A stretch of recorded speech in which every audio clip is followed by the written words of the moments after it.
All right. Well, it looks like we've got a pretty good group here today. Welcome, everybody, to week 6 of Boot Camp for Startups. We are PathStone Enterprise Center, and we are happy to have you here. We appreciate you guys coming in. A lot of familiar faces.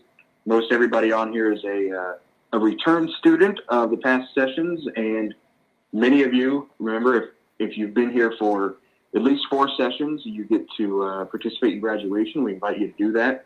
And we'll talk a little bit more about that here in just a few minutes. But if you guys could, for those of you who don't have your name on your screen, if you could put your first and last name in the chat, real quick, the chat's at the bottom of your screen. Just put your first and last name in there for me. That way we know who we're talking to and who we need to send things out to, especially when we get down to the meal vouchers. Your little window that pops up doesn't always have your full name. Sometimes it has a nickname or your first name or the device you're reporting on. So you're going to say iPhone or your phone number or iPad, something like that. So please put your first and last name in there. It helps with a lot of things, including attendance. And if we know that you're here, then we get to invite you to boot camp or to graduation. Sorry. So first and last name in the chat helps us out quite a bit. And with that, I want to again welcome you to week 6 of boot camp. And this week we're going to be talking about getting your stuff together, and that includes kind of the actual, personal credit and making sure everything's in line with that, but also making sure that your ethics and your integrity are all in line, and you understand your personal values and how that all translates into business ownership and managing your business. So we have a two-parter today, and the first part is going to be presented by Letitia Harris Officer from Financial Longevity, and she's going to talk to us about your personal credit and things like that. And then the second portion will be Mr. Mike McCarley from the Small Business Education Institute. And Mr. McCarley is going to educate us on business ethics and provide for a nice discussion in there. So before we get started, like we do every week, I have to click the right button here, and we go over a few housekeeping items. So the best way to interact with us and to interact with the group is through the chat.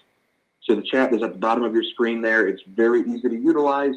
And actually, I have the chat. I can see the chat right now. So I'm running the slideshow and running the chat right now. So I can see everything that comes in, and that I'm able to pass the questions along to, if I can't answer them, I can pass them along to the presenters. I can pass them along to other members of the PathStone team. So put them there. Also, if you're not speaking, which we encourage you to speak up if you'd like to, if that's easier for you than the chat. If you are speaking, if you can use a headset, that helps with some of the background noise. It doesn't become so intrusive, and we want to be able to hear your voice and hear your voice clearly. If you're not speaking, we ask that you turn your microphone off. You put yourself on mute, again, so we limit any kind of background noise and just that kind of static and white noise that can sometimes occur. So we all have busy lives. There's always something going on in the background. It's actually the only day I really come into the office is on Mondays, and that's so I can have limited noise. But I want to tell you guys a little bit about PathStone Enterprise Center, which many of you already know, but we are a nonprofit community development, we're a mission-based lender. We provide small business loans and technical assistance, which is essentially free consulting to individuals and business owners in financially underserved communities. And we can start our loans for startups at $5,000, and then for existing businesses, we can go all the way up to $250,000. And like I say every week, I think that lending is just a way for us to get our foot in the door with business owners. Where we really shine is with our technical assistance and our technical assistance programming. That includes things like these workshops, these business development education series, one-on-one assistance with industry experts and subject matter experts and entrepreneurs, people who have done this before, people who are experts in what they do, and people who can kind of guide you, which leads into the mentoring and coaching portion of this. And there are We have mentors and coaches available, and then networking. So, which is something we talked about before we even started today was, feel free to take this chance and network with your fellow business owners and entrepreneurs and entrepreneurs in the group chat here. Tell people who you are and what you're doing, and what are you scared about in terms of being a business owner? What are you excited about? Why are you doing this? And as always, to learn more about us, you can visit us at theenterprisecenterinc.org. You can also visit our brand new website, which is bizupbuffalo.org. And you can follow us on Facebook and Instagram at our handles there. So we'll do a quick overview of what Boot Camp for Startups is. It's an 8-session workshop. 7 of those sessions are classes, and we are in week 6. We are almost at the final session. So this is really going to be the last week where we're taking in new information, we're learning a lot, and then next week, the 7th session, the final class session, we're going to work to put it all together in a business plan. We're actually going to send you that. You're going to have homework. This will be the 1 week you guys actually have homework, and we're going to send that out to you. You'll probably get an email tomorrow with a link to start filling out that business plan, and we're going to make it really simple for you guys. It's a 7-page thing. It'll probably be shorter than that because we're condensing it for this workshop. We are customizing it for this workshop. So, but we're in week 6, so 1 more to go. And for those of you who attend 4 out of our 7 class sessions, we invite you to be a graduate of this program and attend graduation, which is going to be September 4th, Friday, September 4th. Keep that in mind, that it is not a Monday session. These have all been Monday sessions, but because of Labor Day, we don't want you guys to have to wait a week. We're going to have session 7 next Monday, and then graduation that same Friday.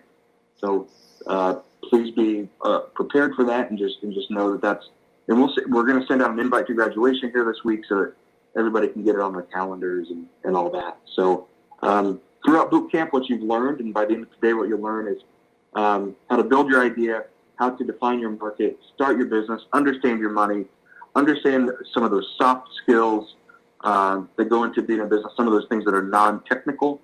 And then next week, you're gonna leave next week with a business plan. You can take to funders, partners, vendors, people who need to know about your business. You're gonna be able to take this plan to them and be able to give them information and be proud of it. So I'm going to ask you guys to tell us a little bit about yourself in the chat. Tell us who you are, what your business name is, and what your business does or what your idea is. And while you guys are putting that in the chat, I want to introduce my team, the PathStone team here. I'm Adam Tidrow. If you guys don't know, you guys hear me ramble on every week. So I'm Adam. I'm Chief of Staff and Business Development Officer here in the Buffalo office. And then my right-hand person is Jahida Zapata. She keeps me sane, and she does all the heavy lifting. I just get to talk all the time. So Jahida's here. She's running the Facebook Live right now. And so if she wants to say hi, if she's able, I'll let Jahida say hey real quick. Hey, everybody. Glad you could make it with us all the way to session 6. Definitely give yourself a pat on the back. We're looking forward to next week as well, which is our last session, and then graduation. So definitely kudos to you for making it this far, and we look forward to one day actually being able to see you folks in person. But in the meantime, we appreciate you kind of sticking this out and yeah, just soaking in as much information as you can. So thank you again, folks. If you guys see any of our marketing material, whether it's on Facebook or Instagram or our websites or any of the emails you guys get sent, and even the template we use for our PowerPoint, that is 100% Jahida. She creates everything. She designs everything. She also is the one who sends out all the emails, all the reminders, and she makes sure everybody's on the bus and that the bus is on time. So that's great, because that is a skill I do not have. It's a discipline I don't have. So you guys know Dion. You remember Dion? She taking a 2-week vacation right now. And that is, she has not taken a vacation since she started this job last year. So we are pumped for Dion to be able to take some time away and spend time with family and get out of the office. So she's not with us today, but she'll be with us next week at graduation. So we're excited for her. And then the newest member of our team, Taylor Hosby. Taylor's here. Taylor's working with us, and she's going to be doing a lot of data analytics stuff and helping us understand who we're serving and how well we're serving you guys and how we can do it better. So you guys will probably be getting some kind of communication from Taylor over the next couple of weeks, the next couple of months, just trying to understand who everybody is and how we've helped, if we've helped. So Taylor, if you're on and you want to just say hey to everybody so they know your voice and know that you're a real person, so when you reach out to them, they're not totally shocked and surprised.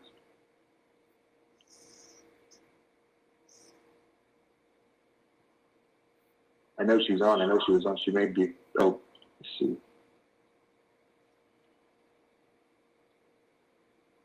I may be wrong. Okay, well, I think she was on earlier. So she but was. yeah, so She may have gotten booted off just because of the whole Zoom situation today, but I'm sure she'll kind of pop back in later on. That's okay. That's cool. Thank you. Mm-hmm. Yeah, so you guys will be hearing from Taylor. And somebody that I forgot to shout out last week, Mr. Anthony Dixon from Spa Capital. He is our partner in this. He helped us develop the curriculum. He is here every week to be our partner in this and help answer questions and help guide this. Obviously, he's presented before. Anthony, you want to say hey and welcome the group to week 6 here, sir? Yeah, thanks, Adam. Thanks, Jahida. Thanks, Taylor. It's been an amazing opportunity with you guys. I am so excited to be at week 6 and to get the graduation. I think that's always the fun thing, to know that you did some small, not small as far as what it was, but like that small win. Those small wins are helpful, especially as we deal with circumstances throughout this world. Again, I'm Anthony Dixon, small business consultant and partnership investor with Spa Capital Management. Spa Capital Management is an idea that I took from 11 years old and kind of built it out until today. It helps small businesses do investments and just helping through a partnership model. Feel free to look us up, spacm.com, at our website. SPA actually means something to me. When I first started out after college, I got a sales job selling B2B. And the one thing I took from that job is only thing you can control in a sale is your smile, your pace, and your attitude. So that's the meaning behind SPA, which is really meaningful for me. And some fun facts for Rhode Island. There is a place called Newport, Rhode Island. It's the first place I did my half marathon. It is known for its beautiful waters and also its mansions. It has a lot of old Victorian mansions that's along the spot there. So it's definitely a good place to be if you're socially distancing and trying to be away from people. So yeah, fun fact. Thank you, everybody, and I hope that you are having fun with this, and I can't wait to hear more. Wonderful. Anthony, thank you so much, and thank you for being such a great partner with us in this. Really appreciate it.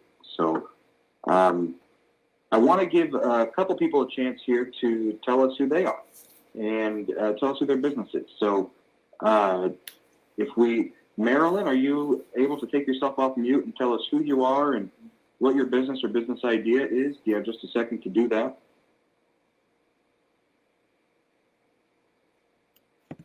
Hi. Can you hear me?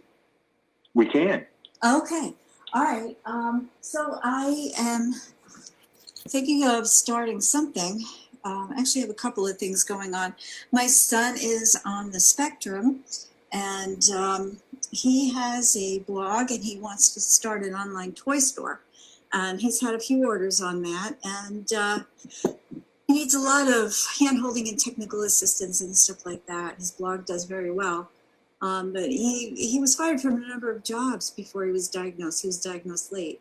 So, and I know a lot of other parents who have kids high functioning on the spectrum, who can't make it in working for people, but they do very well on their own.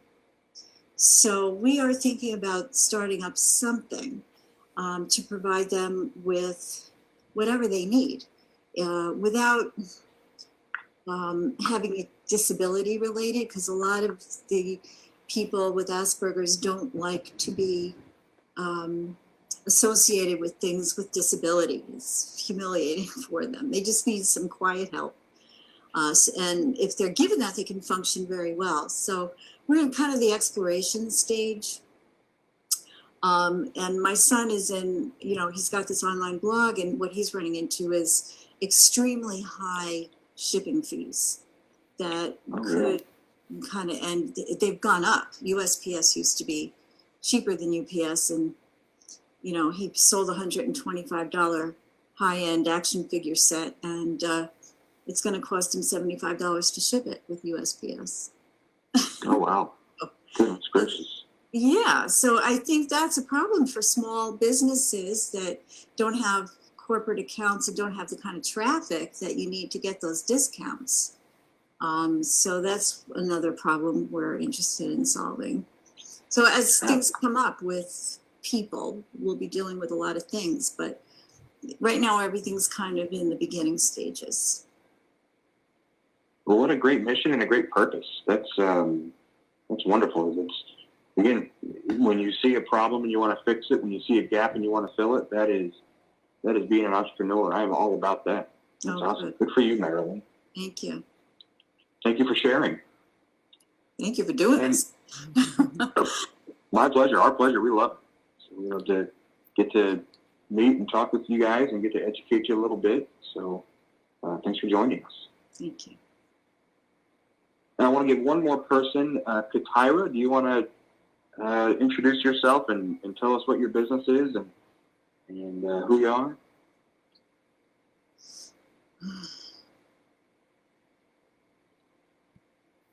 You have to take yourself off mute.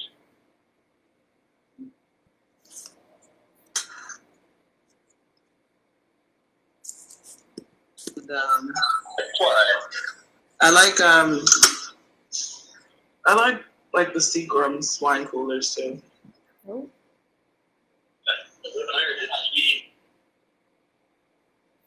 Oh, we have a little noise there. Okay, I guess we can move on. Rachel, I see you on the call here. Again, if we called on people a couple times, I apologize. But Rachel, do you want to unmute and tell us a little bit about who you are and what your business is?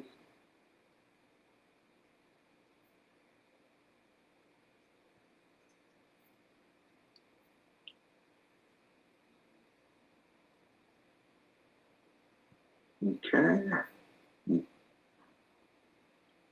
I think we will just go ahead and move on, guys. Sorry about that. Okay, cool. Let's just go ahead and get into the presentation. I think we're having some audio issues, and I know I'm seeing people get kicked off too. So I want to limit that. So today, our first presenter is Letitia Harris Officer. She's the founder of Financial Longevity.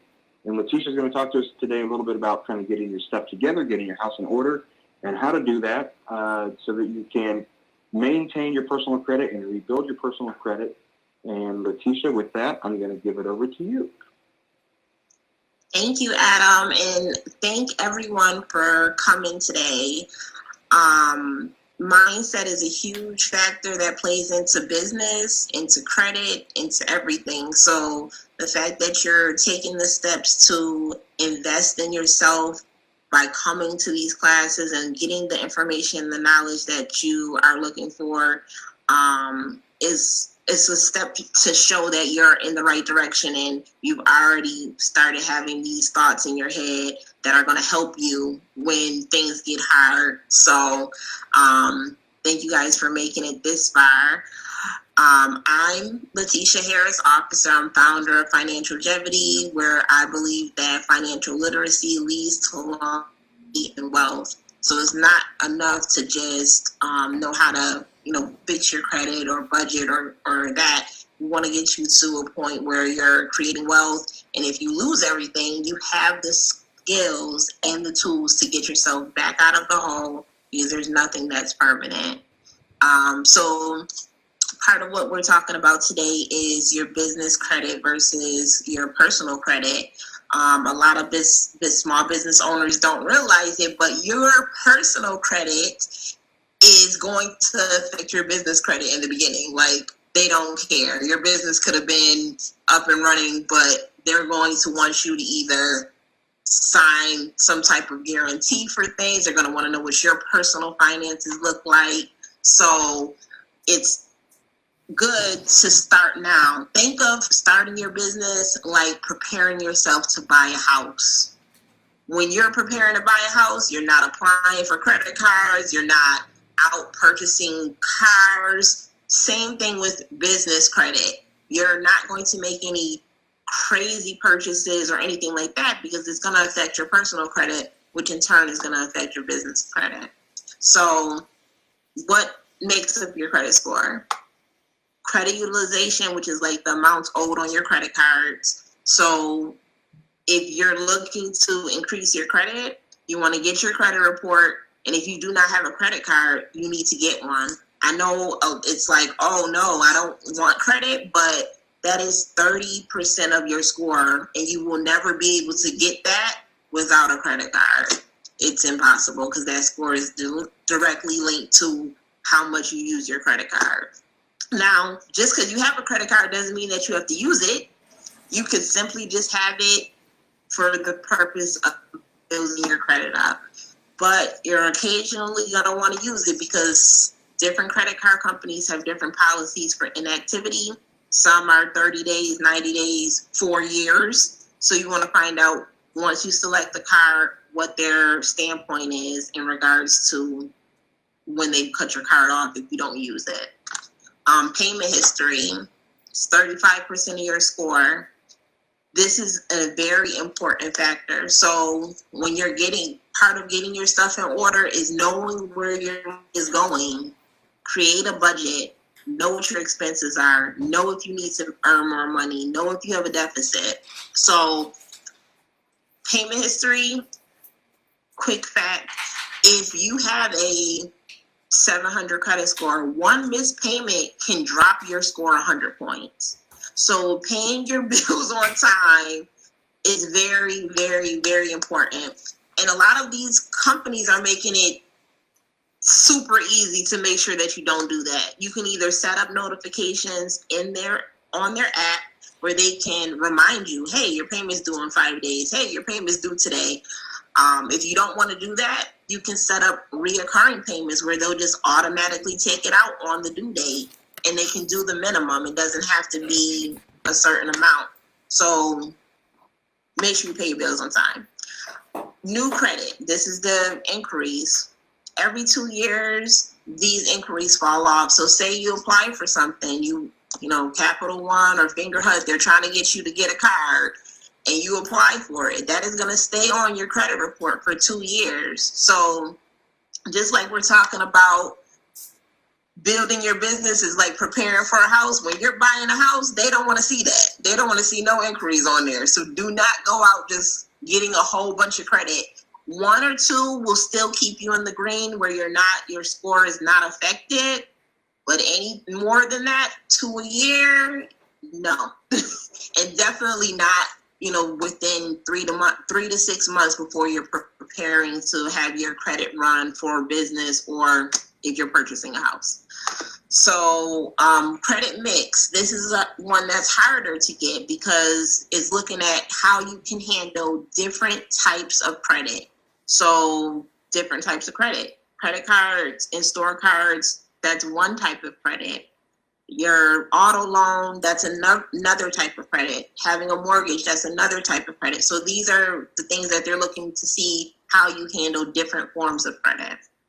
And then length of credit history, this is the only part that you really don't have much control over because time is equal to how long you've had those credit items. Now, if you have someone who has stellar credit and they're willing to add you as an authorized user to their card, you'll get their length of credit history added to your score. But as soon as they take you off, it's going to come off. So better to start early and just build up that time frame by keeping these accounts open longer. So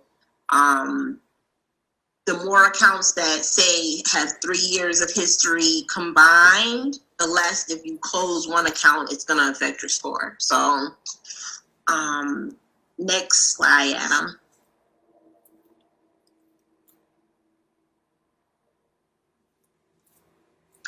Okay, so we went over a little bit of these, just things to do to improve your credit, paying your bills on time. So I went over how, you know, you're going to want to set up automatic payments if possible. And some things to think about. Certain accounts give you a discount for setting up automatic payments. So student loans will give you a discount on your interest for setting up automatic payments. And if this is something that you know you're going to pay because it's on your credit report, you're almost getting like a 2-for-1 deal on that. I wouldn't have all of the things set up on automatic because that's just me. I don't want anyone just digging in my account. But one thing that you can do to help with this is to set up 2 separate accounts. One account that is for your bills and one account that's for your spending. And that way, you know, everything is coming directly out of the bills account is only for the bills and it's nothing going to get messed up. Keeping your credit limits low. So the rule of thumb is, hey, keep your credit cards less than 30%. But most people who have 800 or more credit score, they are using less than 3% of their credit limit. So if you're looking to boost your score, you're going to want to get it lower than the 30%. But if you're just, you know, starting out and you're trying to bring limits down, you want to get it down below the 30%.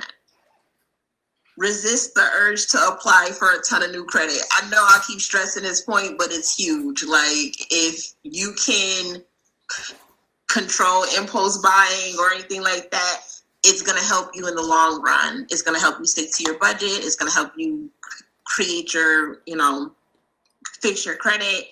And, you know, into your budget, you'll see what you can do to start paying down some of those items. Adam, next slide. So, ways to monitor your credit. Of course, there are 3 credit bureaus for your personal credit, which is TransUnion, Equifax, and Experian. How do you get your credit report? You get your credit report for free from annualcreditreport.com. Previous to the pandemic, you were able to go to the site once per year and get your reports for free. Now, because of the pandemic, we can get it every week.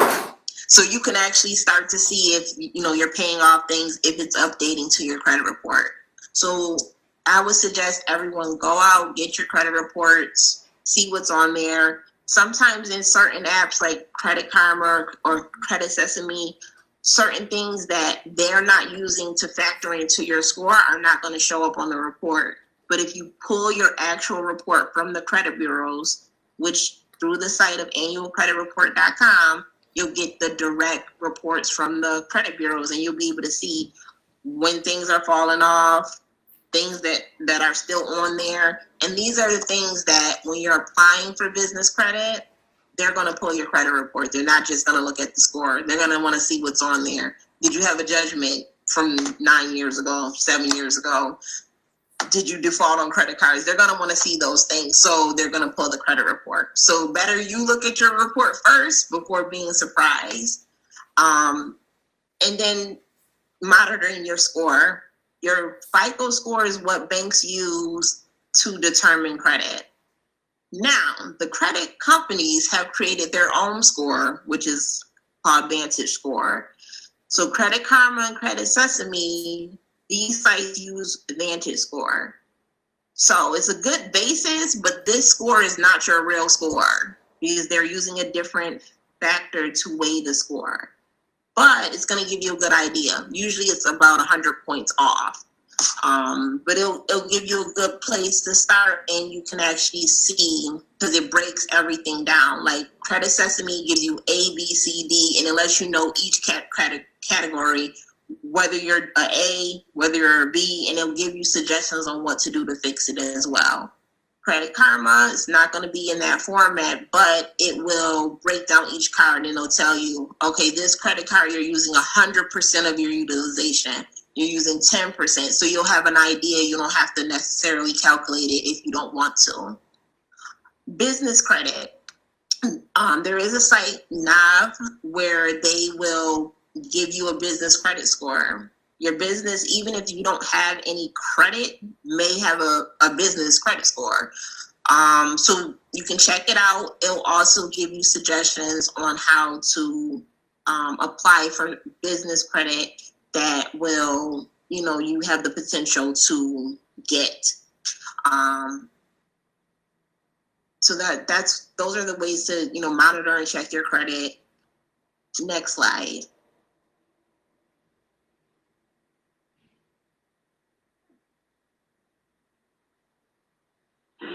Leticia, that's the last slide we have on your portion here.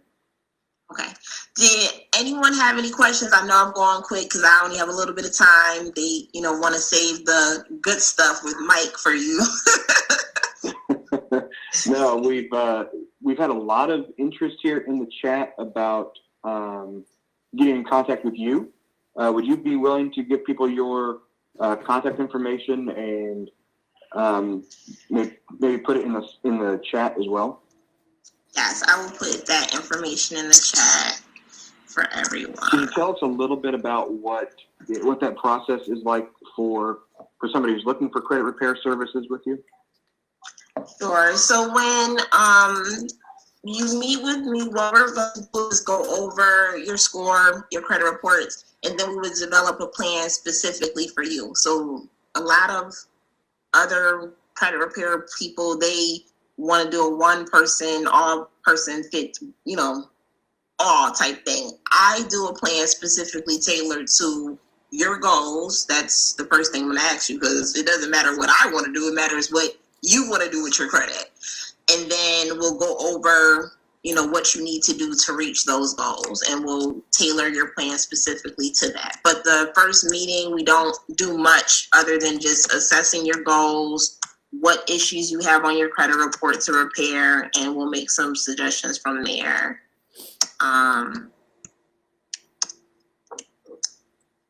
Wonderful.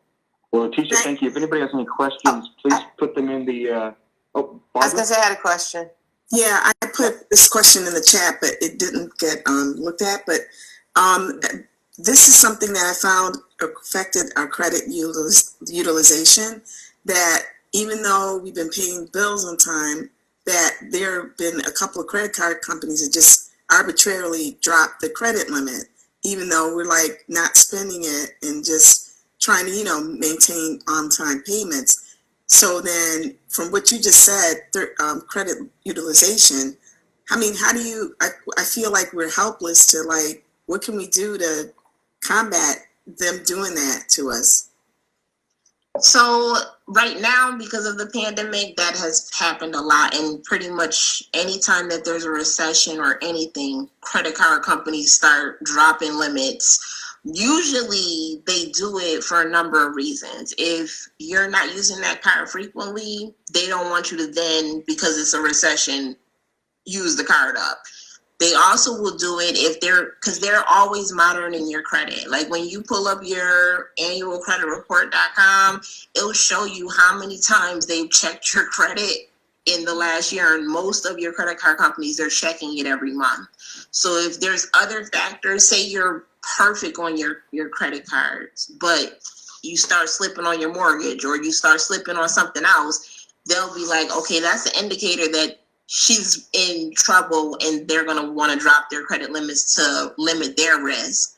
So what you can do is, of course, just make sure everything else that's being reported to your credit is in order, so that they don't want to do that. And then if you don't personally use that card at all, you can use it for bills, and then that way you're using the card, but it's getting paid off right away. You're using the card, it's getting paid off right away. But it does feel helpless because right now that's what they're doing. There was a article I read in May. Capital One they approved less credit card applicants than they have the previous year because of the pandemic. So people who normally would have got the card didn't even get it. So it's happening all around. Thank you. No problem. If you guys have more questions, please put them in the chat, and we'll make sure we get those answered for you. It may not be right now, but we can get you answers. We can get you in touch with Letitia as well, so you guys have her information there. You have her phone number and everything. So please reach out to her. She's phenomenal.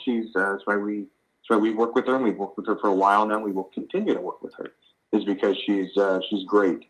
So Letitia, thank you so much for presenting today. I really appreciate it. We all appreciate it. We're all better for it.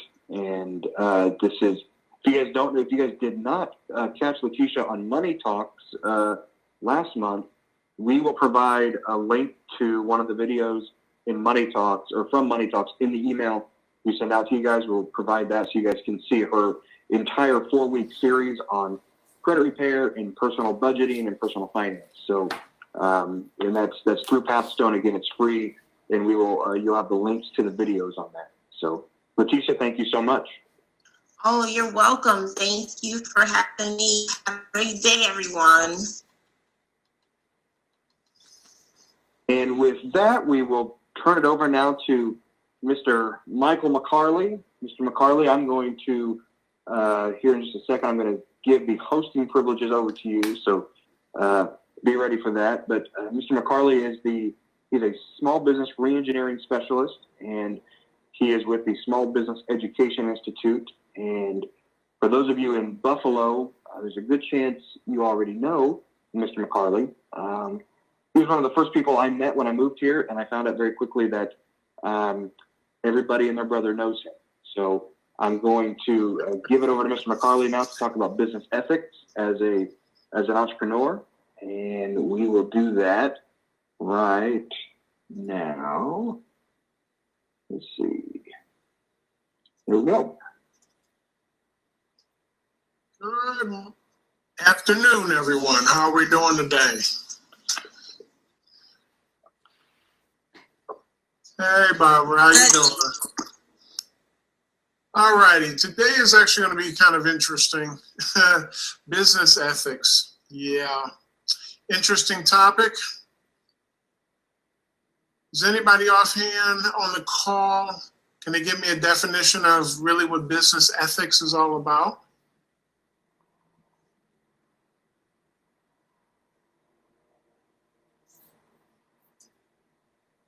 Anybody? I'll take anybody. Hey, Mike, are you able to put that in presentation mode down there towards the bottom even? I'm going to have to share it again because I just shared it. You want us just to say it out loud?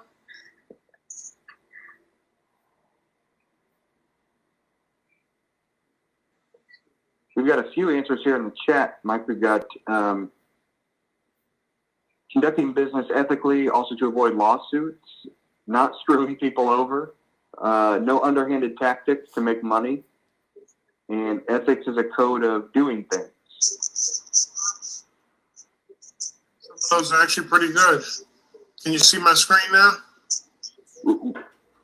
We can see it, but if you can put it into, you can put the PowerPoint into presentation mode so we can see the slide bigger. If you go down toward the bottom, next to that slider, and you can see a really small presentation screen, like a. Yeah, this is not going to work like I want it to. So you want to do this for me, Adam? I can, yeah, no problem. If you want to hover over my name and click the 3 dots and make me host.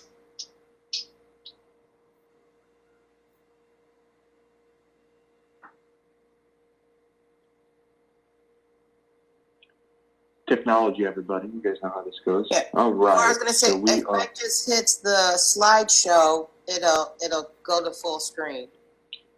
Yeah, we are. Can you guys see my screen now? I think we're still seeing Mr. McCarley's just yet. Try it again. All right. Now we see your screen, Adam.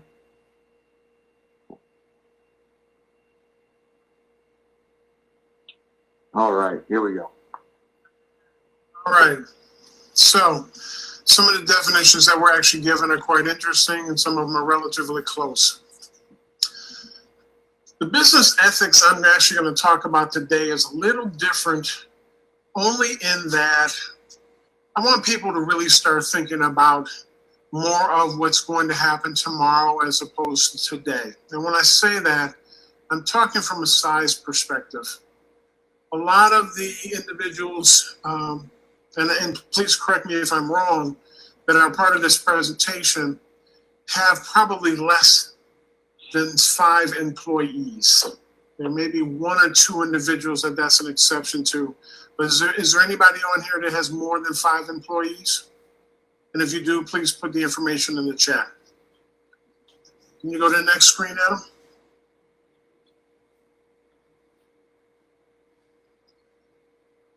And even though this is a generic screen, you will notice some of the things that actually exist on this particular screen. We talk about policies, responsibility, advantages, the activities which permanently exist for the company. Now, a lot of times I also want to make it clear to define and separate a lot of what people also do. When individuals talk about their companies, they have a tendency of talking more about themselves as opposed to saying, you know, we at our particular company do this, that, and the other. It's normally, well, I do this and I do that.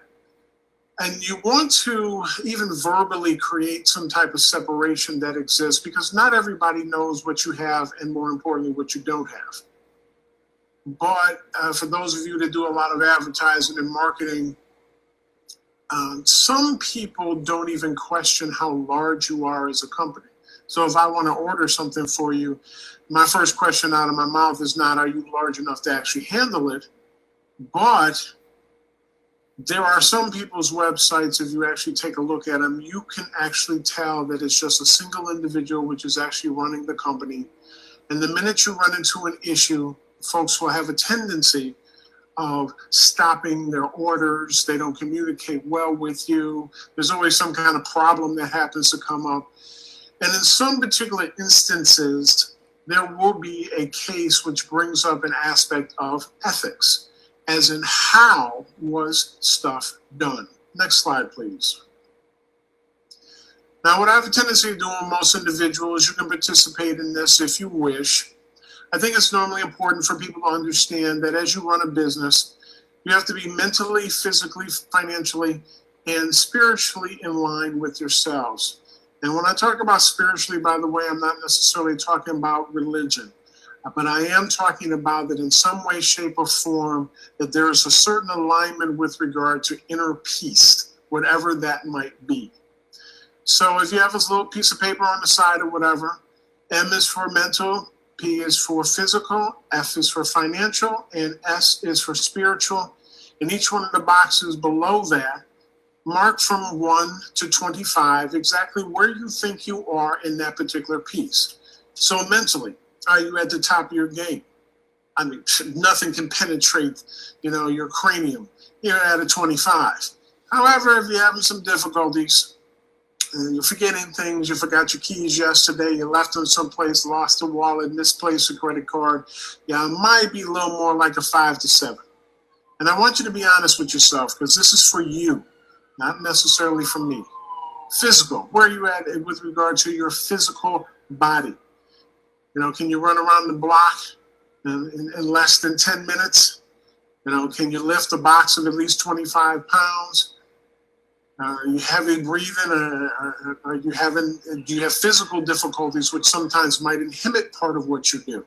I actually have an interesting client who has some back issues, and the career they're about to go into is definitely going to be enormously taxing So one of the suggestions that I made was that they get themselves a physical trainer to help them build their endurance, because they're going to end up going, quite honestly, from probably 6 to 7 hour days to almost 18-hour days.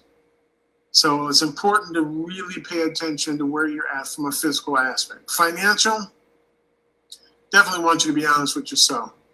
If you can blink twice and you can purchase all the things which are necessary to help your business do what it needs to do, you're probably closer to a 22, 23. However, if you're running into some issues, you're having some credit issues that need to be resolved, you need some assistance with, you might be under 10. So I'm gonna give you guys a minute to kind of fill that out, think about it. And then when you're done with that, there is the total, which is the box underneath. One of the things about this particular guide is that it also gives you a benchmark. And so at minimum, you should be actually doing this once a week just to see where you're at. You don't really need to do it more than that. At some point, however, you will actually get to a point where all you'll need to do this is actually once a month. So I'm gonna give you guys a couple more seconds. Hope everybody's doing again well. Anybody have a question or comment?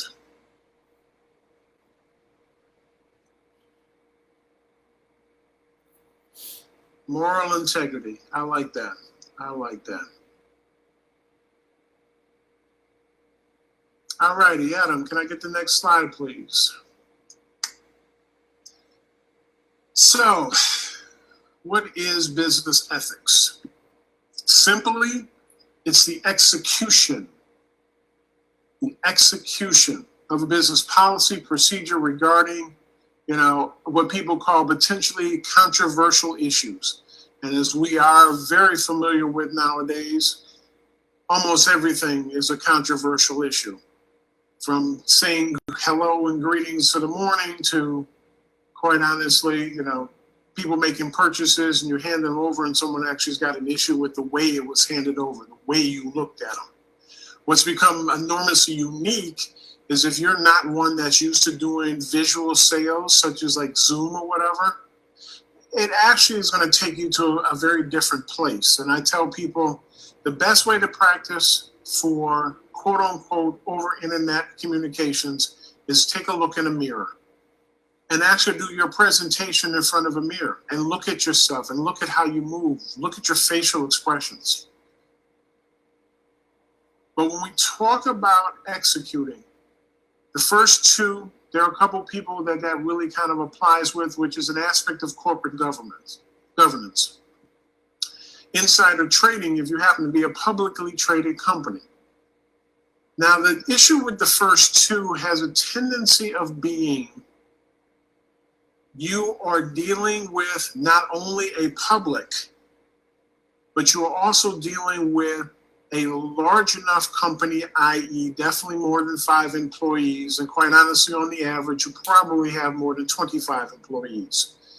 So there is an aspect of ethics which is executed inside of your particular business, as well as those individuals in your business who are dealing with the outside of the public. I always like to tell a lot of people, and this goes with insurance coverage, you have to take a look at what your liability exposure actually is. How much of the public are you actually dealing with? Because the more the public you deal with, the greater your chances of getting sued just because. And it's not even an aspect of the fact that you gave somebody the wrong price or they thought you were cheating them out of something. They'll come up with something else. And a lot of times it will have to do with the behavior associated with your sales force or even yourself. Now, some of the other items, of course, bribery. I know nobody on this particular webinar knows anything about that. Discrimination, every day, which way but Sunday. Social responsibility, fiduciary responsibility. Many of us, whether we realize it or not, sometimes actually sit on boards And anyone who is a part of a board, many people don't realize you actually have a fiduciary responsibility, a financial responsibility to what happens with regard to that particular agency or group, and more so if you happen to be a part of a board of a company. And then data protection. Data protection, we don't think about a lot, but data protection is just about everything nowadays. You hear about a lot of the breaches that are going on, and trust me, you don't hear about the breaches when they occur. You hear about the breach after it's occurred and after a preliminary investigation has gone into play. And there have been some questions sometimes about how the businesses actually not only just collect the information, but what that information is actually used for, and is it totally internal, or do they actually sell it to second sources? And some people have a little bit of an issue with that. So I want you to keep that in mind. Next slide. So why is it important? Bottom line, ethical behavior is enormously important when you are running the business. Someone made a comment in the chat, they talked about integrity. Integrity, and I'll mention this at the end, is probably one of the most important aspects about an individual's ethics, as well as the ethics that are actually created within the company. We talk about company culture. Culture is how people behave, how they act. Do they take responsibility for their particular actions? I don't know if there's anybody on here that has a collection group, but collection agencies in and of themselves are actually not necessarily viewed as being ethically run. And a lot of the practices are enormously questionable. And so therefore, if you are going to run a collection company, you need to make sure not only yourself, the people that work for you, but they are functioning in a manner, not just because of what the law may say, but how they function with regard to dealing with the customer. Next slide, please. Now, there are some characteristics which a lot of us know about. Integrity was actually mentioned as one, which are associated with, ethical behavior. I'm going to make an assumption, which is always a dangerous thing to do, but I'm going to make an assumption that everybody on this particular webinar actually operates or functions in an ethical manner. I will, however, make this comment though. I've been consulting for about 40 years, and I have told many of the individuals that I deal with that when you start a business, there is always going to come a point in time that what you feel possibly, maybe from a personal moral perspective, is going to conflict with a method or way by which you do business. Now, what you decide to do at that particular point is on you, but be aware it will happen.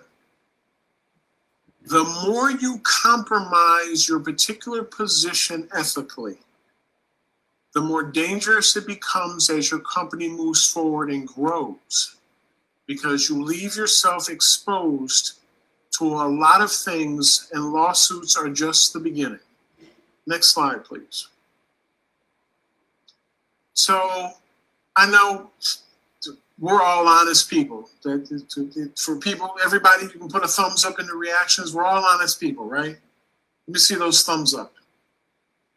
Or say yes, or put in the chat that you're an honest person.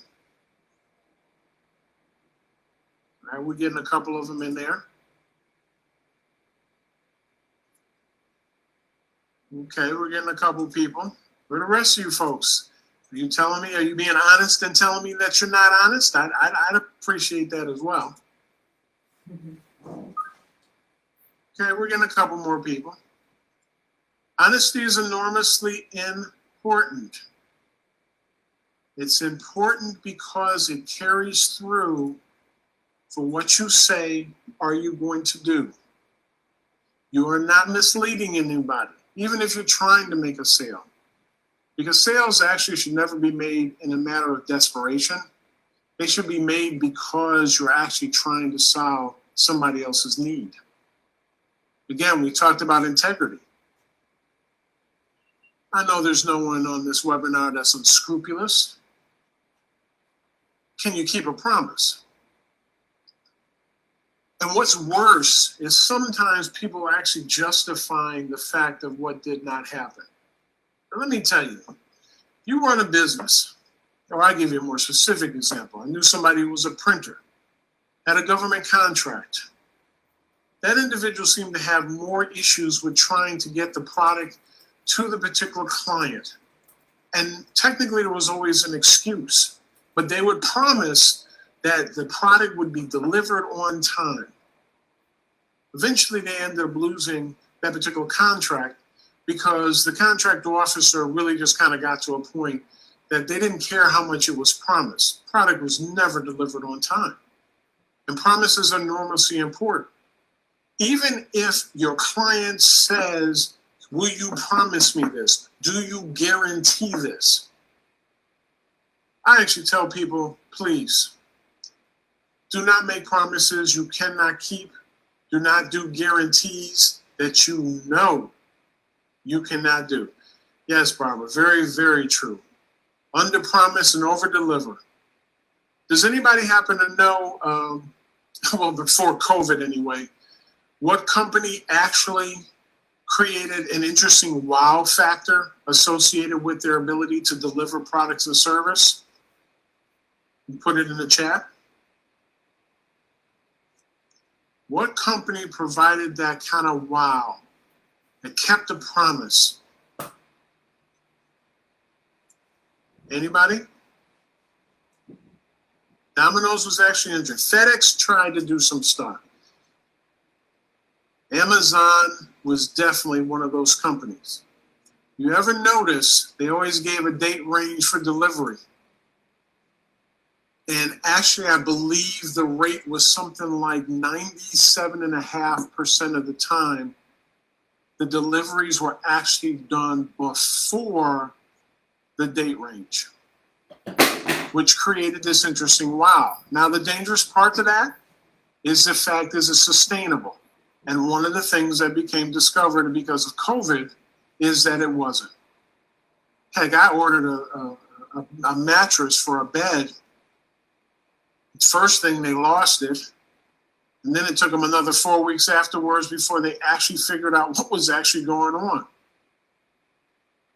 I got another mattress, but that was crazy.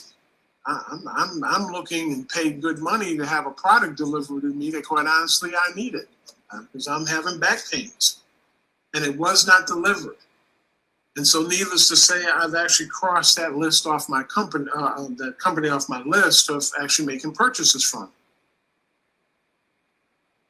And then something which does not happen often enough is loyalty. Unfortunately, I have to bring the news to the fact that we as consumers are not as loyal as our parents or grandparents may have actually been. If you go into a supermarket, the number of products just for basic cleaning, and I'm talking pre-COVID, accelerated almost fivefold after COVID. And the reality is most of that stuff is still the same stuff we were using pre-COVID. But we're looking for what seems to be the best. We're looking for that product that will kill that particular germ. We're looking for something that works more immediately. We need to slow down a little bit. We need to read the labels. We need to figure out exactly what we're doing. And more interesting, can it harm us? And therefore, do we need to challenge the company? Because are they functioning in an ethical manner? Next slide, please. Are we fair to people? Fairness is a tough thing to actually kind of get across. And our fairness, quite honestly, is technically based on our particular prejudices. The prejudices based on our experience. Enormously important to try to be fair with everybody, even though your customer may not necessarily be fair to you. You have to be aware. You have to be conscious of what goes on. You have to understand all of the circumstances in less than 2 seconds, because everybody will come at you and say that you're not being fair. I didn't get my refund, but my neighbor who bought the same product actually did. Now, how does that happen? The neighbor didn't necessarily have the same set of circumstances you had. But you as the business owner need to really kind of understand that when people are talking about, I want a return. I want a return on my money. Concern for others. Never want to harm anybody else. We are here as business owners to provide a service or a product which is included as a part of service to our particular communities and those who are interested in what we have. But most importantly, and something that is being lost in the younger generation, I feel, is respect to others. I don't care who you are, where you're from, you must be respectful. You may not agree with them, but you have to be respectful for their particular position and have to learn how to actually communicate the aspect of we can agree to disagree, but I will look into your particular issue because the issue is important to your particular client. It's not about how badly does it affect you. So now, next slide, please. What are the relative benefits to the company? Can anybody share what they think may be a benefit to beginning to do some of the stuff that I just mentioned? Being honest, caring for others, being respectful. Anybody? You have customers that will stay with you for a long period of time, and they'll be loyal to you, and they will refer other people to you. So, and the benefits will be growing your company with respectable long-term customers. That's what I think. Thank you. And that's one. Anybody else?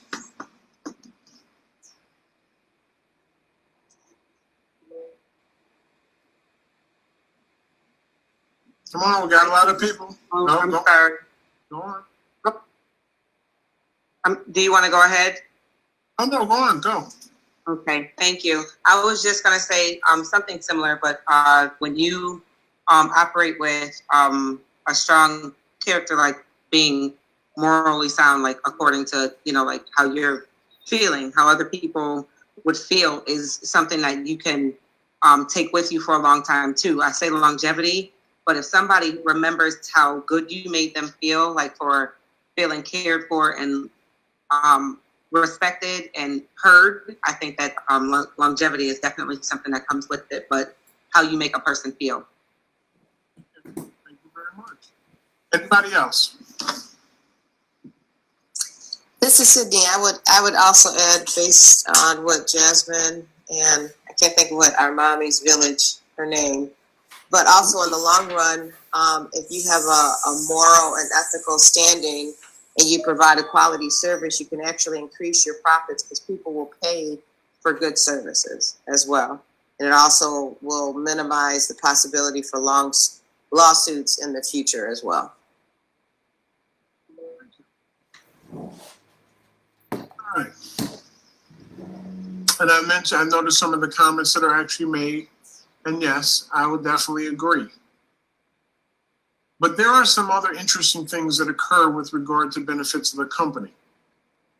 And a couple of these that I'm actually going to mention now, I want people to actually also realize how we think we operate in the markets in which we do, which are normally smaller, are not necessarily the same markets that are larger. And our ability to grow is based on understanding that difference. So when I say that, I have a lot of people who are new starts, and I have some cookies, and the cookies are actually pretty good. And they're selling to the neighborhood, the bowling alley.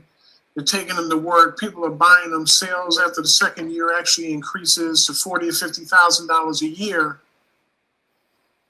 And a lot of that homegrown, very what I like to call country style, person to person, suddenly begins to change when you run into somebody that comes out of corporate America. And all of a sudden your feelings get hurt because they don't seem to be as warm and cuddly as the people that you dealt with, which were around you. And part of that has a lot to do with the fact that they come from a different business operating culture. And so we must recognize that in order for us to grow, we also are going to have to unfortunately grow into a mode that we weren't necessarily brought up in. Now, anybody that works corporate America, and I love my bankers. I don't know if we have any bankers on the line. I'm going to give my apologies right now. But you can always tell a banker when you talk to them, how they move, even if they've only been in the bank for 6 months, because you become acclimated to a way of functioning. And that way of functioning is normally dictated by the company. It's dictated by the quote unquote rules of engagement, as it were, for your customer, as well as just being a part of the company itself. Next slide, please. One of the things is outcomes. And you'll note if you see the screen, there's a mention about stakeholders and shareholders. Stakeholders just happen to be individuals that are not necessarily owners to the company, but in some way, shape, or form, they are affected by what you do. And sometimes there are things that you can't do because you might actually offend the stakeholder. Stakeholders go out and actually pick at a particular site because you're going to put up a new building. Matter of fact, Walmart got a lot of that in trying to establish some of its locations throughout the United States. But especially shareholders. And shareholders are individuals again. And you're not just a sole LLC or a subchapter S. You're an LLC and you have members, 10, 15, 20, 40 members, okay, that have some say in what goes on with the company. You're a subchapter S that has shareholders. They have a financial stake in your particular company. And of course, C corporations definitely, as well as the establishment of a board that actually watches over a lot of what you do because they have a fiduciary responsibility to your company.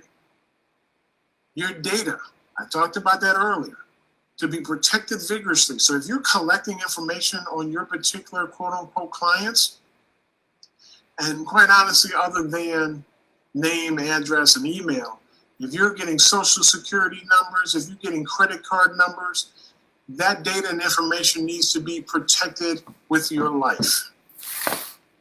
Your team members, are they all being treated fairly? Some of us actually have family members that work for us, or they work at our place of business. They're not necessarily getting paid, but they work at our place of business. And so therefore, there's some misunderstanding sometimes about how they function. The thing about it is this: if you're hiring family members, then it needs to be very clear on what they do, how they do, and quite honestly, anybody that's being paid under the table, I would seriously work out a financial plan to stop doing that. There are too many people that are getting paid under the table. Matter of fact, there is a business in Western New York that has been around or had been around for almost 60 years. Half of its employees were paid under the table. When the business shut down, half of those folks couldn't even apply for unemployment because there was no record that they actually had ever worked. And that was an enormously painful experience for a lot of people. The other thing is the customers. Are they being treated with respect? And not because you think you're being respectful to them. You got to do surveys once in a while.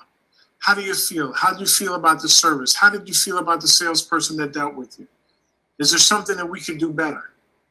Your customer drives your business, whether we want to believe it all the time or not. I don't know if anybody actually has what I call the client from hell. They rag on you. They complain about everything you do, how you do it, but they keep coming back buying from you. Okay. Now, I'm not going to get into the psychologics of that particular client anyway, but the thing gets to be this. You must always, and your people must always still be respectful to that particular client until it comes time that you need to relieve the client of your services. And that's a seminar for another day. Next slide, please. The internal structure is normally necessary to accomplish some of the ethics. Next slide. This is a piece that is normally not taught to most people in business. Everybody is taught and told, and they talk about management, okay? Very rarely is anybody ever talked about administration. And I'm going to mention this because companies run on three things. Actually, it's four. Administration, management, implementation, which means somebody has to do the work, and normally the financial side. Admin, even if you function as a single person operation, you have to figure out how the company is going to run. And especially now, phone calls, how do you answer the phone? Is it handled in the same manner every time someone calls, whether it's 2 o'clock in the morning, it was 9 o'clock in the evening, it was 3 o'clock in the afternoon. But when the phone is picked up and you're answering that phone, you're answering it with the same message. Management will carry out what the administration has put in play. Now, don't get me wrong. We all function, I'm included. I'm a single shop. I've recently outsourced some assistants. I don't have any physical employees yet, but I'm gonna have to get somebody soon. But there are certain things that have to be carried out that I can't do. I can't do everything. I'm not even kidding myself that I can do everything, which is sometimes you have to go out and you have to allow other individuals to do certain things. But in doing that, they must be clear on what are the policies that exist for the business. What are the procedures? How do you handle returns? COVID is not going to keep us on webinars all the time or on some electronic component to sell. Some of us actually need to deal with people face to face. This is the kind of businesses we have. And unfortunately, that's not going to change. And nor should it change.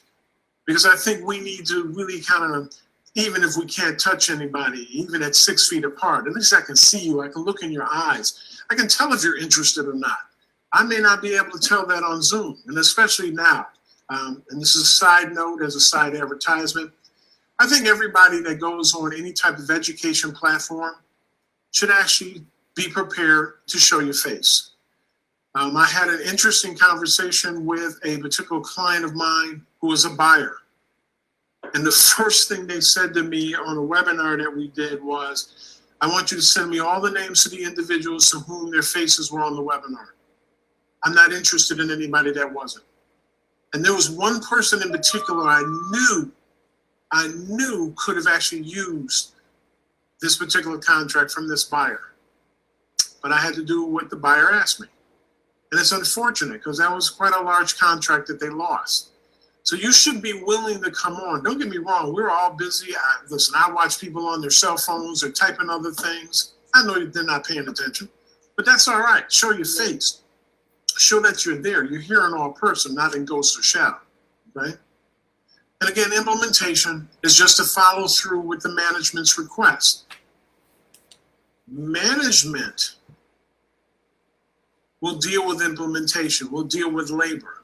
Labor very rarely deals with administration. Now, here's a trick question for you. If you are a single operator, how does that happen? And you have one employee. Guess what? You're dealing with everybody. You're doing everything. So you have to be able to separate a lot of what goes on and how it goes on. But be clear, administration sets those policies, the ethical policies, the policies of procedure. How am I going to handle and deal with my client? Management, which you're going to create as time goes on. Someone is going to replace some of the duties that you're doing, you're going to hand them to somebody else. And that person needs to be able to carry through with that. And then you're going to eventually hire other people who are going to be the implementers. They're going to be the salespeople. They're going to be the ones, the models of the clothing, where the model is actually on, quote unquote, a particular YouTube page that's showing the product or service that you actually have. Again, in a manner that is ethical, that is straightforward, that doesn't make any promises that you can't keep. Next slide, please. And all of that normally falls under what's classified as a code of conduct. Next slide, please. Now, most companies And these are normally larger, but if you don't have a code of conduct in play, begin one. And you can start with one sentence on one piece of paper. It's supposed to grow. Like business plans grow, this is a living document. But it is a description of the practices that are expected of the employees. More interestingly, they should also be an expectation of yourself. How you behave should be how your employees behave based on how you deal with other clients. And if you hire individuals and have employees and they violate the code of conduct, I don't care if it is your first cousin, you need to get rid of them. Family and friends will be the first to put you out of business. I can't tell you how many people I say that to. But if there's a clear understanding on what goes on, even your own children, now there are a lot of people, they're growing their business for their children. That's nice. That's an admirable thing to do. And the children go in there and they just wreak havoc. Oh, can I get the van because I need to go out on a date? This is work hours. And then you're asking for the van. Are you kidding me? This is a business van. This is not the personal van. Come on. We must teach and can constantly educate those individuals that actually work for us. And if they don't like it, then we have to unfortunately let them go. Next slide, please. Now, I'm about to give you guys an interesting predicament. And when I said about talking about tomorrow, tomorrow is pretty much what this predicament is all about. Next slide, please. We're going to actually take Grady. He's the president of an engineering firm, and he's negotiating a particular contract actually in another country. Key point, another country. The firm has not ever previously dealt in this particular country, but a high-ranking professional or official, tells Grady that it is an established and legal custom to give a personal gift to officials who are authorized to award the contracts. This official also informs Grady that no further work will be awarded to Grady's firm without such gifts. So I have a couple interesting questions. And you can actually answer these independently because we're running short on time. But I want you to be very clear in this next statement. However, this condition will not be included in the contract. If Grady does not apply, the government will also be less cooperative in the completion of this first contract. Grady, however, has learned that other firms have given gifts to officials. Now, I want you to think about that. Next slide. So, what happened to Grady? Was he told that he needed to give a gift to an official? Was his wallet stolen? The president of the company wanted a gift? Or he found out it was illegal to give gifts? And I want you to think about that and put that down.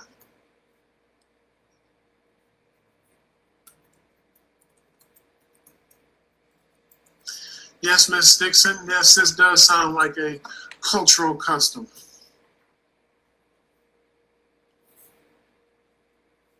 I see a lot of people who mark D's. Let me help you out here a little bit. Oh, we got a C popping in there. The answer is actually A. Grady was told to give a gift to an official. Next slide. What did the official say? Give the gift to the president? Give the gift to an official? Ask for payment when closing the deal? Or bring the gift to dinner with executives? You give your answer in the chat. What did the official say? Give the gift to the president, give the gift to an official, ask for payment when closing the deal, or bring the gift to dinner with executives.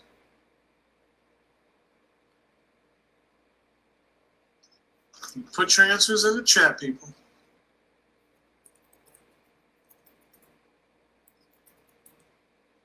Yeah, we got a couple in here. B, B, B. Get a couple more. Got an A, B, D. Got another A in there. Well, we got to switch out into a B. Okay. Got that old question face. The answer to this particular one is actually B. But it was specifically an official that authorizes contracts. Next slide. And according to the official, gift giving was considered what? Ethical, but rarely done. Commonplace, but unethical. Polite, but not required. Or D, a matter of choice. Place your answers.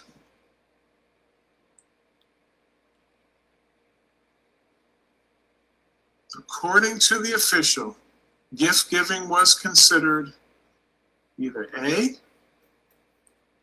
ethical, but rarely done, B, commonplace, but unethical, C, polite, but not required, or D, a matter of choice.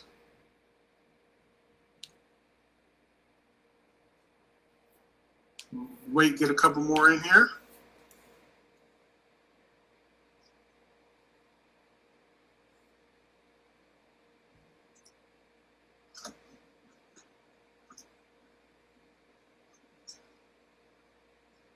All right. You would think it would be polite, but not required. However, it was shared with Grady that no consideration or further consideration would be made associated to his bid on the contract. It's not ethical. That was apparent just in the comment being made by the official. But it is commonplace. Now, there was an earlier comment that talked about culture. And one of the things I want people to begin to be really clear on is that culture has a tendency of being very different and business is handled in a very different manner. So when you're operating here in the United States, most of you probably know, and if you did not, I will share with you, there is a very specific provision that no gifts are to be received by any governmental official associated with any contract, because it is believed it will create undue influence. So nobody knows about undue influence, right? Next slide. So what is an ethical response for a particular company? Next slide. To have integrity. What other people do is not necessarily going to be you. But you also need to make a decision and be very clear with regard to how your company functions. Be aware how you function. Be clear on what and how you do certain things and handle it in a manner of respect. So I hope that example was enormously helpful to some individuals. And I do want to thank everybody for being on this particular webinar, and I'm going to hand it back over to Adam. If anyone happens to have any questions, they might be able, they got a minute or so they can ask, please do. Thank you, Adam. Mr. McCarley, thank you so much. That's I think that's a conversation we could probably have for a few days easily. I know that it ended up being an entire class in my graduate studies. So it was there's always a lot that goes into that. And I think that cultural question there that you asked is it sums up a lot, because it takes into account fairness and culture, but also, you know, there should not be some compulsive aspects to to cultural gift giving and things like that. And and that goes across, not just cultures across the world, but also within, where you are, where you live in this country, and even in different parts of your region and things like that. So I've done business with people in different states where it's, you come in, you shake hands, you sit down, and you get right to business. But then, I'm from the Midwest, so the first 20 minutes of any conversation are, how's your mom? How's your brother? How are things? It's, and I'm from a small town, so everybody knows everybody. And it's, that's kind of that portion. But, no, the discussion on ethics is so important. It's it's how you live your values and live out, are you going to be a good and decent person? And here's how you do that. So, Mr. McCarley, again, thank you so much for guiding that discussion. My pleasure. My pleasure. If anybody has any questions, looks like I've put some kind of line on my screen there, but if anybody has any questions, please feel free to put those in the chat box. And with that, we're going to go ahead and start wrapping up. Again, this week, lunch is on us. So if you guys want to go ahead and put in your lunch order, or not your order, but where you want to get lunch from, we will send those vouchers out to you. If you want to put those in the chat box down below. We have good news for the folks in Rochester, and Jahida's going to smack me if I get this name wrong. But for Buffalo, you have Manna and Taste of Siam. And if you're in Rochester, you can do Pepper Pot or El Pilon Criollo. Good job, Adam. Yes, they did. It's like 6 years of Spanish into 1 moment of fear. But so we have we have another option there in Rochester. If you guys are in Rochester and would like something other than Pepper Pot, please go ahead and tell us what you want in the chat, and we will get those out to you today. Well, not today, but this week. We'll get you the vouchers out this week. Again, vouchers expire September 5th, so make sure to use those by September 5th, and lunch is on us. And next week is week 7, and week 7 is a big week. It is the final class week. We have business boot camp, startup boot camp, and that is with me. I will be teaching you guys. I'll be doing the business plan portion. We'll be kind of wrapping everything into the business plan using my book, the 7-page business plan, and we'll be using some worksheets from that. And I'm looking forward to it. It's the culmination of 6 or 7 weeks of work now, all into this, and then really prepping for graduation. So speaking of graduation, you do have some homework. The first thing is we will be sending out some templates for the business plan. So be ready to see those and fill those out. It'll be an online form, so it's really easy to fill out. You don't have to print anything out or anything like that. You just fill it out right online, right on your phone. So we have that. But also, for those of you who are going to be invited to graduation, if you have attended 4 or more class sessions, please email, and I will put the email in the chat right now. Please email us a picture of yourself, a headshot, and your bio, a little bit about you and a little bit about who you are and what your business is. I'm going to put that in the chat box right now. Just did it, Adam. I just put my email in the chat so everyone can just forward them directly to me. You said it right as I caught myself. So thank you. No problem. Yes. So send it to Jahida. She will make sure that those get. We have already set up a slideshow. We've set up these the slide templates, and man, she did a great job. So you guys are going to look. You guys are going to look amazing on there. We're going to have certificates on there digitally too, so you can show your friends and family. So please put those on there. One other thing is we're putting together a bunch of prizes for graduation. So that's another reason to show up. But if you guys would put in the box, if you had your choice, and we're not guaranteeing this for everybody, but we're going to have some prizes for some folks, kind of random door prizes and things like that. If you had your choice, would you want a grocery store gift card, a gift card to a local restaurant, a gift card to a local bakery or sweet shop, or a gift certificate to a spa or self-care and wellness facility.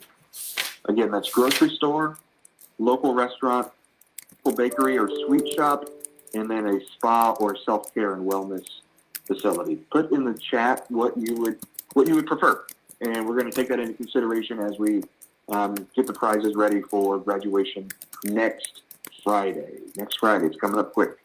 So let us know what you want there, and we would be happy to. We want to make sure we're getting you guys what you want, and we're not just doing this based on what we would do. So we want to hear from you guys. Again, if you've attended 4 out of 7 sessions, or if you're going to attend next week, and next week will be at least your 4th session, please email Jahida your picture and a brief bio, just who you are, where you're from, what your business is, and then because we want to be able to showcase you as you graduate from the program next Friday. So see if I can. We have 2 upcoming events right now. And the first one is actually wrapping up this Saturday. It's our child care series. And so that's August 29th from noon to 1:30. Anybody who is in the child care business, wants to get in the child care business, if you want to learn more about child care in the time of COVID and how to best take advantage of child care services and how to assist your child care provider right now, please attend this free workshop from 12 to 1:30 on Saturday. We'd make it that time so that it's not bedtime for anybody. You don't have to worry about all. It's kind of in the middle of the day and on a Saturday, so it's not a work night, things like that. And then Tech Talks, which we talked a little bit about. And if Anthony is still on the call, I will let Anthony kind of pitch Tech Talks here real quick before we wrap up. But that starts September 2nd and runs through the first week of October. Anthony, do you want to talk for just a second about Tech Talks? Yeah, thank you again, Michael. That was awesome. TED Talks is an opportunity to learn beyond just some basically, what we're trying to do is get you excited about using technology as you're looking to do branding and sales, to look at your marketing, when you're looking at web development and web designing, as well as content management, and also looking at social media and how you communicate. So it's an opportunity just to have some discussions around how to better put ourselves out there to our consumers in a technological manner. So pretty excited to have you. I will be starting it off on September 2nd, and then we're going to be going all the way through branding, social media for 2 classes, and then web design, web development, and content management until October 7th. So I look forward for you signing up. I'm really excited to see you all again. Awesome. Thank you, Anthony. We actually did a quick run through of the curriculum and everything last week for Tech Talks, and I'm excited for you guys to see it and be a part of it. So again, we invite everybody on this call to Tech Talks, and tell your friend you can register. We'll send you the registration invite here with this follow-up email, but please register for Tech Talks, come in and learn a lot more about how to use technology to run your business and how to use things like social media. I want to thank my team and our partners. I want to thank Jahida and Taylor and Dion, even though she's not here. Jahida, I know you ran the Facebook Live, and we were messaging back and forth, making sure we got everything that we needed. So thank you for always being a great partner. And Anthony, thank you for being our partner in this, and thank you for being another beacon of information on this, and another voice in the chat. And to our presenters, Letitia, I know she has left the chat, but Letitia, thank you so much for presenting today and doing what you do for our clients. We have a lot of people who work directly with Letitia, and we have a lot of people who work directly with Mike McCarley. Mike, thank you so much. It's always great to have you in the room and have your experience and knowledge and wisdom on the chat. And I hope those words didn't make you feel too old. But thank you for being on the chat. And we really appreciate you imparting all your knowledge to us today. So with that, I'm going to wrap it up. Again, before you leave, put your lunch order or put your lunch preference, the restaurant of your preference, in the chat, and we will send everything out to you guys this week. If you have any questions, put it in the chat, and you guys know how to get a hold of us, and we will talk to you all very, very soon. We'll see you next Monday, same bat time, same bat channel. Thanks, everybody. Thank you, everybody. Have a good one, everybody.